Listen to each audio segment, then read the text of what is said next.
warahmatullahi wabarakatuh. Halo semuanya, perkenalkan nama saya Felicia Oktavina Imelsia, Prodi Tadris Bahasa Inggris kelas 1B, Fakultas Tarbiyah dan Ilmu Keguruan, NIM 123170024.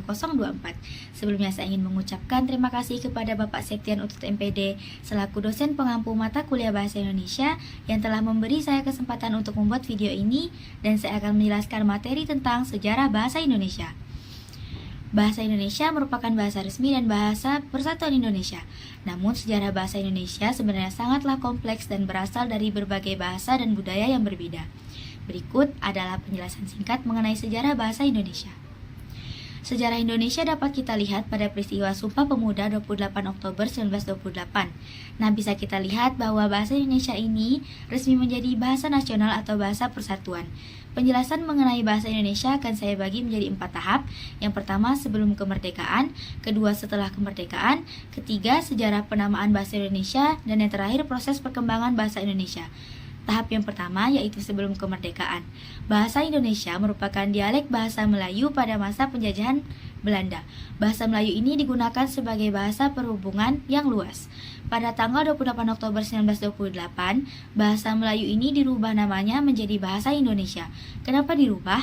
Karena kalau seandainya masih menggunakan bahasa Melayu, namanya Bahasa Melayu, nanti malah dipikir bukan kepunyaan Indonesia. Maka dari itu diubahlah namanya menjadi Bahasa Indonesia. Dan pada masa penjajahan Jepang, bangsa Jepang ini benar-benar melarang rakyat Indonesia menggunakan bahasa Belanda. Dan hal ini berdampak positif bagi bangsa Indonesia, karena bahasa Indonesia bisa digunakan dalam berbagai aspek. Lalu, sesudah kemerdekaan pada tanggal 18 Agustus 1945 telah diresmikan UUD 1945 yang mana di dalamnya ada pasal 36 yang berbunyi bahasa negara ialah bahasa Indonesia.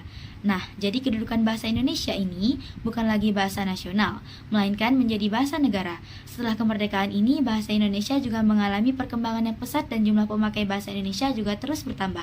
Maka dari itu, pemerintahan Orde Lama dan Orde Baru membentuk suatu lembaga yang mengurus tentang kebahasaan yang diberi nama Badan Pengembangan dan Pembinaan Bahasa.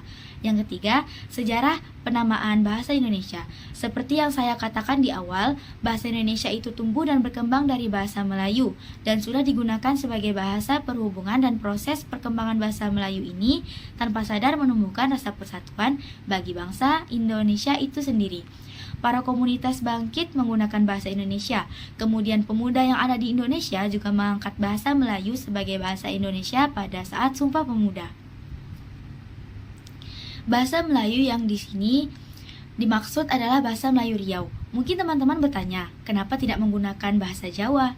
Jawabannya adalah karena bahasa Jawa itu sukar dipelajari dan ada tingkatan-tingkatannya, seperti tingkatan halus, tingkatan biasa, dan tingkatan kasar.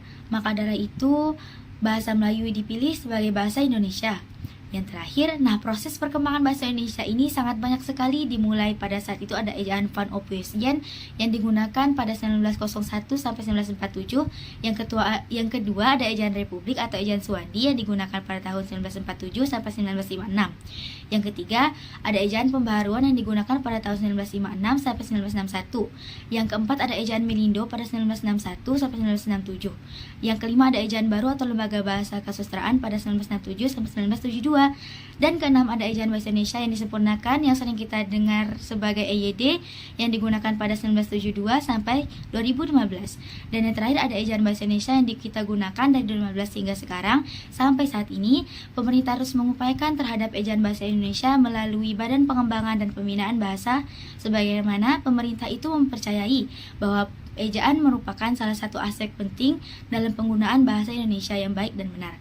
Maka kita sebagai bangsa Indonesia sendiri harus melestarikan bahasa Indonesia sebagai bahasa persatuan Indonesia. Saya Felicia Oktavina Imelsia undur diri. Sekian penyampaian dari saya. Semoga apa yang saya sampaikan bermanfaat bagi teman-teman semuanya, dan mohon maaf apabila ada kesalahan dalam penyampaian, karena manusia tempatnya salah dan kesempurnaan hanya datang dari Allah Subhanahu wa taala. Sekian, wassalamualaikum warahmatullahi wabarakatuh. 버스 안에서 going 이불 속에서 going going은 언제나 너에게